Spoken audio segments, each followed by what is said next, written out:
राधा स्वामी प्यारी साध संगत जी, संतों के उपदेश पार्ट 2 में आपका स्वागत है। आज हम एक बहुत गहरा लेकिन सरल टॉपिक पर बात करेंगे, आत्मा और परमात्मा। हम सबने सुना है कि हमारा असली स्वरूप आत्मा है और परमात्मा वो सर्वोच्च शक्ति है, लेकिन इन दोनों में क्या अंतर है?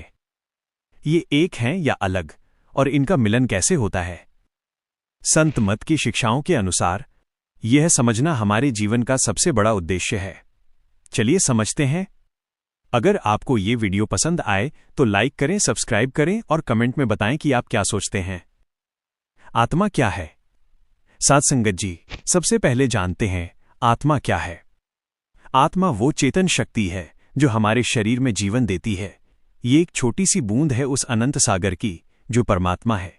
आत्मा अमर है, अजर है। शरीर बदलता है, जन्म मृत्यु होती है, लेकिन आत्मा हमेशा रहती है। ये मन, बुद्धि और इंद्रियों से अलग है। हम सोचते हैं कि मैं ये शरीर हूं या मैं ये विचार हूं, लेकिन असल में हम आत्मा हैं, शुद्ध चेतना। जैसे सूरज की एक किरण पूरे सूरज का हिस्सा होती है, वैसे ही आत्मा परमात्मा का अंश है। लेकिन अभी हम माया, मन और संसार के जाल में फंसे हैं, इसलिए अपनी असली पहचान भूल गए हैं। संत कहते हैं, आत्मा का असली घर ऊपर के आध्यात्मिक क्षेत्रों में है, न कि इस नश्वर दुनिया में। परमात्मा क्या है? अब बात करते हैं परमात्मा की। परमात्मा वो सर्वोच्च सत्ता है, अनंत शक्ति, अनंत प्रेम और अनंत चेतना। वो सब कुछ का स्रोत है, पूरा ब्रह्मांड उसी से निकला है।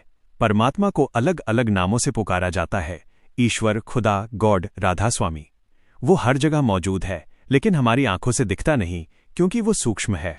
संत मत में कहा जाता है कि परमात्मा शब्द या नाद के रूप में अंदर गूंजता है। वो ध्वनि करंट है जो हमें वापस अपने घर ले जाता है।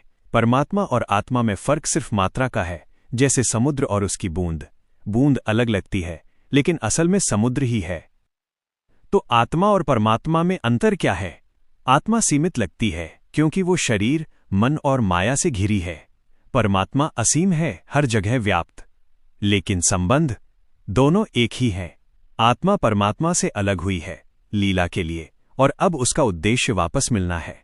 संत कहते हैं, आत्मा परमात्मा की संतान है। जैसे बच्चा माँ बाप से अलग होकर दुखी होता है, वैसे ही आत्मा संसार में भटक रही है।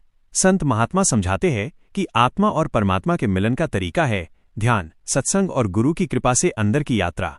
शब्द ध्यान से आत्मा ऊपर उठती है और अंत में परमात्मा में विलीन हो जाती है। वह मिलन अनंत सुख देता है।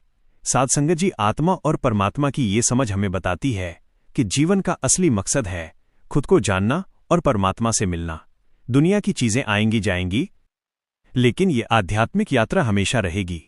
रोज थोड़ा ध्यान करें, सत्संग सुनें और देखिए जीवन कैसे बदलता है।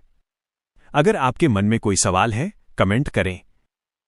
राधा स्वामी जी।